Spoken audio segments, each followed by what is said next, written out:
WPBF 25 News at 6 starts now. Unfortunately, it means sending toxic cyanobacteria or blue-green algae into our estuaries. So you're protecting health in one part of our state and potentially jeopardizing health in another. The smell, the irritation of the throat, everything that everyone has described was there. We're concerned about the health of the people on the coast, you know, but this is like this is our livelihood, you know, and when comments are made like that, it is very hurtful.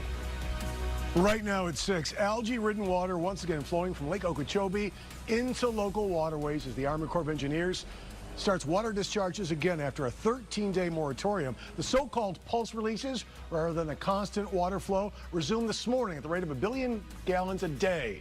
Video from Martin County shows the water flowing from the lake through the St. Lucie Lock. These discharges are sparking new concerns about another possible algae crisis on the Treasure Coast. Hello and thanks for joining us here at 6. I'm Todd McDermott. And I'm Felicia Rodriguez. People living along the Treasure Coast are worried that another algae outbreak like the one we saw in 2016 could be detrimental to businesses, wildlife, tourism, even real estate. But the Army Corps of Engineers says it needs to release the water in order to protect people living around the lake from flooding if the dike were to fail.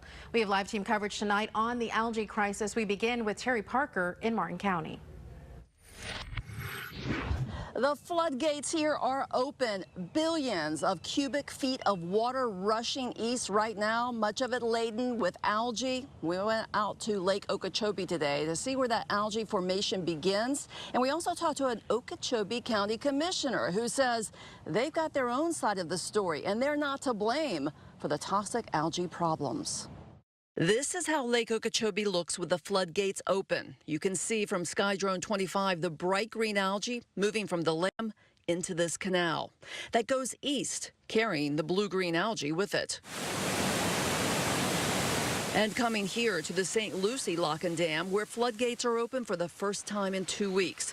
The Army Corps is releasing 1,800 cubic feet of water per second. That's 1.2 billion cubic feet per day. And along with it comes the algae.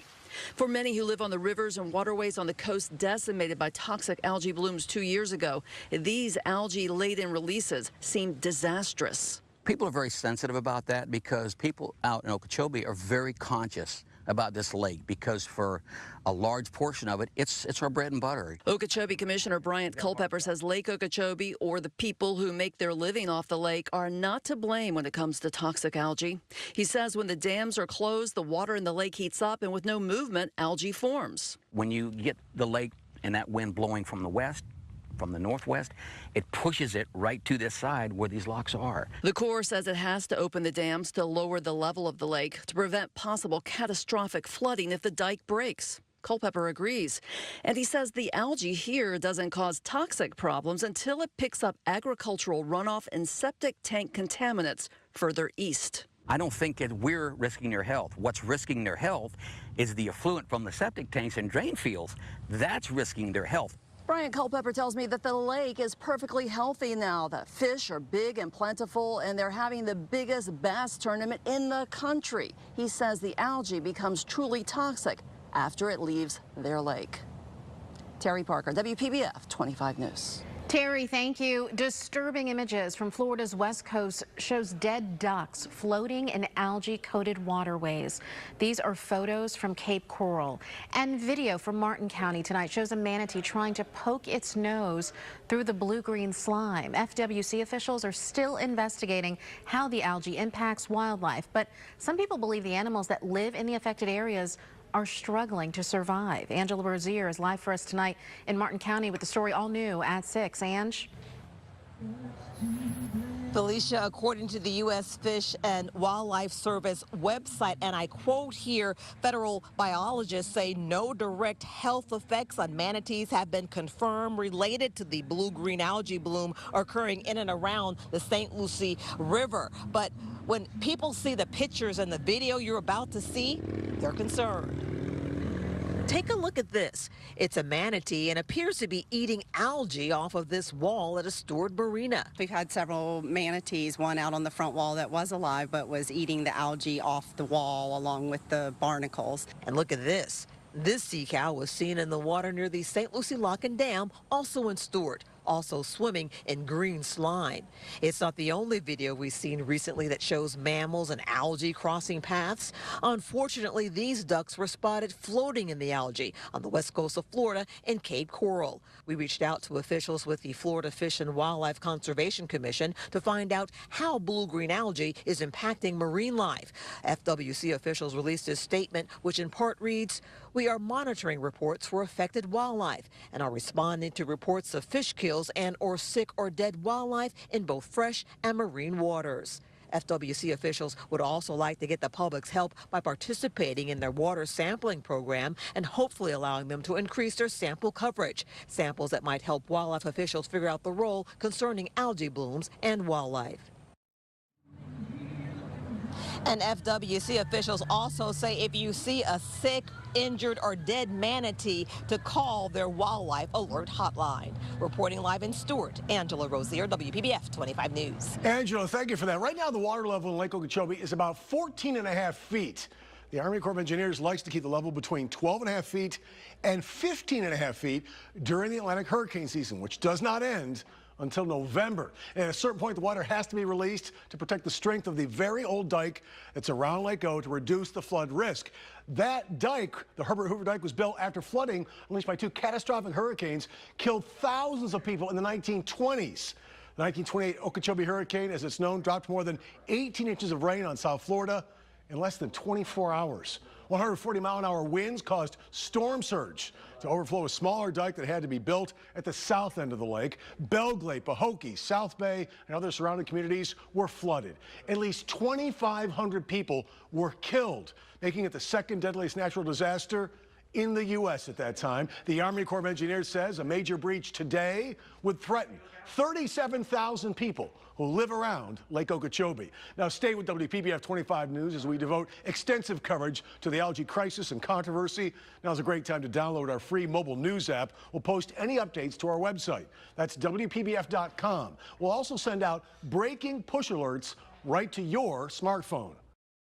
2 nursing home caretakers are under arrest accused of abusing a 67-year-old woman. Police say they used duct tape to tie up the victim. Anthony Costura is live for us in Boynton Beach with more on the investigation. Anthony? Well, right now, the director at the Regal facility, the assisted living facility, says that they are cooperating fully with investigators. This as the 2 women in question are sitting behind bars tonight. Ms. Williams is also charged with false imprisonment and elderly abuse. LaShawn Williams and Fagel Brudent made their first court appearance Friday morning. They are charged with elderly abuse and false imprisonment after police say the women placed duct tape over a 67-year-old dementia patient's mouth, hair, and her body to keep her restrained to a chair on July 3rd. Neighbors like Ella Estima can't even fathom the allegations. And duct taping the woman, you know? Poor thing, poor woman. The police report shows the tape was only removed to give the victim sleeping pills, saying Brudent, quote, tied the victim because she was frustrated about the victim's inability to stay quiet as Williams watched. Police say the victim was not alert at the time of the incident. You duct taped a woman who needs help and assistance. I mean, it really breaks my heart. Boynton Beach police are still investigating alongside the Florida Department of Children and Families. The facilities director says they too are conducting an internal investigation and cooperating with police. We're doing everything that we can to protect them. Now, there is a 3rd person listed in that police report. No word yet, though, if they'll be facing any charges. Reporting from Boynton Beach tonight, I'm Anthony Costura, WPBF 25 News. And a good Friday evening. Everything is good to go. We've got a mostly clear sky here across the area, but temperatures are still on the hot side. 89 currently in Jupiter with a nice little easterly breeze at around 7 to 10 miles per hour. So that 89 feels closer to 98 on the skin. Right now, live first alert Doppler radar. Coast is clear, literally. We go in towards our inland communities from Okeechobee back towards Belglade, where the showers and storms are now beginning to move in towards the southern rim of Lake Okeechobee. So heads up around Pahokee back towards Belglade. you do have a shield of some heavy downpours headed your direction. And as we widen the shot, you can see most of the big-time showers and storms across Florida's west coast. Numbers in your neighborhood: 88 degrees Port St. Lucie, 91 Royal Palm, 89 currently in towards Lake Worth. And as we take a live look outside in Jupiter, everything looks good around the coast. Your Friday evening plans look great. No issues there. Rain chances 0. Partly cloudy skies and mild. What about tomorrow? Do we pick up the rain chances? And on Sunday, got a little something to watch. Take a look at that in South Florida's most accurate forecast in just a few minutes. Chris, thank you. Jury finds a Palm Beach County Sheriff's deputy guilty of attempted sexual battery. Investigators say in 2016, Jason Nebergall was responding to a disturbance call as a deputy from a woman who was having problems with her landlord. Investigators say Nebergall showed up at the woman's house a second time that night and groped her. Nebergall's attorney did not comment on his client's conviction today. A sentencing hearing is scheduled for August 1st. New at 6, a judge denies bond for a woman charged in a firebomb attack in West Palm Beach. Detectives say LaToya Fleming threw a brick and 2 other objects that were on fire into her estranged husband's car. Everyone inside the car escaped unharmed. Police are still searching for Fleming's accomplice. A grandmother with ties to Palm Beach County has been found dead in Georgia. Deanna Shire's body was found in Georgia, about 35 miles north of Tallahassee. She was reported missing nearly 2 weeks ago. She has family in the Jupiter area. Police believe a 47-year-old man named Robert Carter may know something about her death, but he has not been arrested. A comforter that was missing from Shire's home was found on Carter's property. Some of her jewelry was also at the scene. In Wellington, paramedics rushed a man to the hospital after he suffered an electrical shock while working on power lines. It happened near Lake Worth Road and South Shore Boulevard. Right now, we're still working to get more information on his medical condition.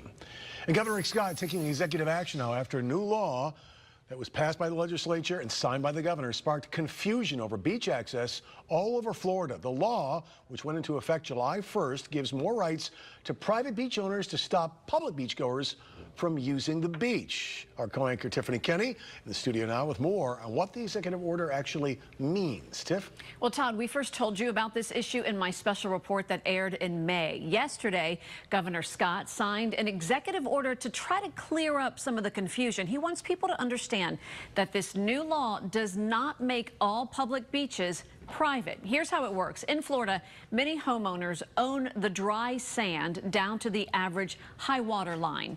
The law basically just spells out the process that local governments have to follow in order to allow public access to those private beaches, pretty much making it easier for private beach owners to kick you off their properties. But some people still believe the law restricts their access to beaches across the state. The governor is directing the Florida Department of Environmental Protection to establish a website where the public can report any problems with gaining access to public beaches. The agency must review those complaints and issue a report to lawmakers. The DEP will also serve as a liaison between the public and local governments about how the law should be implemented. The governor also ordered agencies under his direction not to implement any rules restricting access to public beaches unless it is for safety reasons. Todd? Tiffany, thank you. Next, police foil a South Florida man's plan to burn down his entire condo complex. What detectives found when they arrested the suspect. Plus, the Florida pastor accused of taking pictures up a woman's dress. You're watching WPBF 25 News at 6. New at 6, a Miami Beach man under arrest accused of trying to burn down his condo building. Police say they got a tip about Walter Stolper's intentions. A resident at that condo complex told detectives Stolper was planning to pour gasoline down the drain line of the building, ignite it, and then padlock the building's fire hoses to prevent firefighters from knocking out the flames. Detectives later found Stolper in the parking garage of the building, pushing 2 gas-filled containers in a shopping cart. They found 8 more containers with gas in the garbage chute dumpster. According to an arrest report, Stolper told them he bought the gas to make a small barbecue. A former church pastor in Deltona is accused of taking pictures up a woman's dress. 31-year-old Brian Kenyon was arrested on a warrant yesterday and booked into the Volusia County Jail on a charge of video voyeurism. As Claire Metz reports now, the woman who says she's the victim is a member of the church. No one was at the Church of Christ on Providence Boulevard, and no one returned phone calls. The suspect and former pastor, Brian Kenyon Jr., was removed from this position shortly after the allegation was made April 8th. His Deltona home is vacant and for sale. Neighbors haven't seen him, his wife, and young children in a while. Deputies say the victim, a female congregant, was watching then Pastor Kenyon's children for him during a Sunday service and met him in his office afterward. The victim, wearing a sundress, says the pastor seemed nervous and was holding his cell phone in his hand when he asked her to secure one of his kids in a car seat. She says she knelt down, and according to the report, she felt skin touch her leg and exclaimed, "Whoa." The victim says she turned around and saw Kenyon on his knees directly behind her. The report says he was bent over at the waist and had his head down near her buttocks. She observed Brian was holding his cell phone and there was a red light on his cell phone. Deputies say the victim was certain she'd been violated, and after discussing it later with her husband, the couple, along with other church members, met with the then pastor. Kenyon initially denied he took pictures under the victim's dress, but then allegedly said he used bad judgment and had a pornography problem. At a second meeting days later, Kenyon allegedly admitted he took a picture but deleted it. According to the report, Kenyon said a dark moment came over him and he thought he could get away with it. That was Claire Metz reporting. Well, now to the Treasure Coast, where police are looking for the woman caught on camera stealing roofing supplies from a front porch. The video shows the woman picking through the supplies before walking off with a roof vent. The homeowner is sharing this video through the Ring Neighbors app, and police with the hopes that someone will recognize the suspect. The Indian River County School District is making some drastic changes to the dress code for students. The changes affect 3 schools: Sebastian River Middle School, Sebastian River High School, and Vero Beach High School. Students can no longer wear clothing or accessories with words or graphics of any kind aside from school-approved clubs. Any prints or logos can't be any larger than 2 inches. Leggings and jeggings are banned. Chris, no jeggings. And no jorts probably either, right? All right. As we take a live look outside, everything looks great this Friday evening. Crystal clear blue skies here across South Florida and still on the hot side. 89 degrees for you in Delray Beach. Nice little easterly breeze at 7. That's comforting, especially under the shade, but it feels like 96 still at the 6 o'clock hour. Showers and storms still confined around Lake O and the southern section of Lake Okeechobee around Belle Glade, Pahokee. So heads up around that area. You got some heavy downpours that are headed in your general direction. Nothing severe, but you can see the reds indicating some heavy downpours right now from Pahokee almost in towards Canal Point and South Bay. Most of the strong thunderstorms sitting across Florida's southwest coast, and we're left with mostly clear skies and the heat. Look at the numbers still at 6 o'clock. 88 degrees Vero Beach, 89 Jupiter, 87 Boca Raton. And as we look at your hour-by-hour planner this Friday evening, no issues, no need for the umbrella. Just on the warm side. So if your Friday evening plans take you outside, shorts and flip-flops will be the rule this afternoon into the evening hours. The only thing in the tropics we're tracking tonight at 6 is what's left of Beryl continues to move towards the north. Still disorganized, remnants again, and is moving towards the north. Hurricane Center gives us a low chance. I really don't think we're going to see much out of Beryl as that system continues to move towards the north. Back here at home, look at this. Dry air in place, and it's moving in for tomorrow. So guess what? Rain chances will be turned down again on your Saturday and possibly into Sunday as well.